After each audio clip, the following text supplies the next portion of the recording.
Alors, la problématique, c'est qu'il y a une prolifération des sangliers, liée d'une part au réchauffement climatique, puisque les conditions, en fait, les sangliers s'autorégulent en termes de reproduction. J'ai découvert ça aussi parce que c'est pas mon core business de départ. Donc, ils s'autorégulent en termes de reproduction en fonction de leur capacité à pouvoir trouver de la nourriture et en fonction des conditions climatiques. Et ici, en plus, il y a plus de prédateurs naturels. Et donc, les conditions climatiques et les hivers qui sont moins rudes qu'avant font que les sangliers se reproduisent davantage, d'autant plus qu'ils ont de plus en plus de possibilités de trouver de la nourriture assez facilement. Des gens qui font des composts, enfin voilà. Et donc, on a dans les bois de Mehaigne, dans les bois de Ninane et dans les bois d'Hambourg, on a des populations de sangliers relativement conséquentes.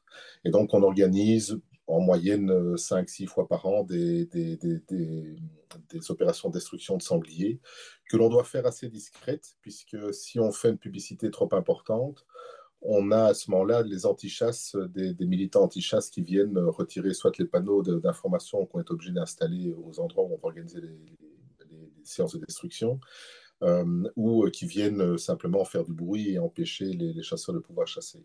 Alors, une difficulté complémentaire pour Chaudfontaine, qui est une commune périurbaine, c'est qu'on a l'autoroute, par exemple, qui passe le long d'Hambourg.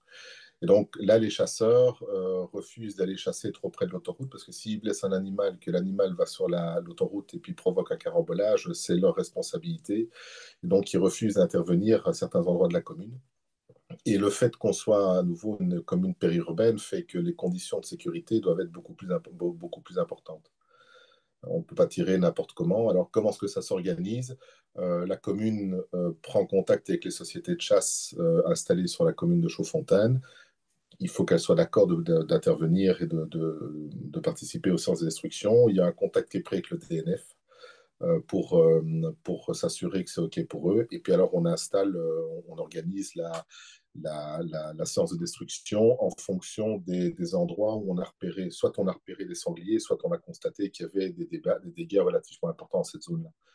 Dans la zone qui nous occupe, enfin, qui a fait un peu qui a eu une couverture médiatique qui est près du Sarthe. Ben là, on avait organisé dans les 2-3 mois qui précèdent 4 à 5 séances de destruction et ça n'a pas suffi. Et pourtant, on avait abattu pas mal de bêtes. Et on doit encore réorganiser, mais encore une fois, il faut que les chasseurs soient d'accord d'intervenir dans une zone qui est quand même relativement bâtie.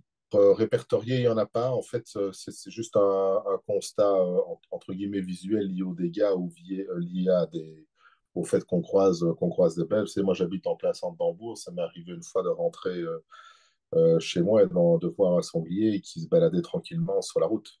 Donc, ils sont de moins en moins farouches. Ils vont de plus en plus loin de leur zone d'habitat. Et ils se répandent parce qu'il n'y a plus de prédateurs naturels, comme je l'ai dit. Maintenant, vous dire combien il y en a, tout ce que je peux dire, c'est que les dernières séances d'abattage, on était de mémoire entre 20 et 30 animaux abattus. Et il en reste encore pas mal. Ok, parfait. Merci. Au revoir.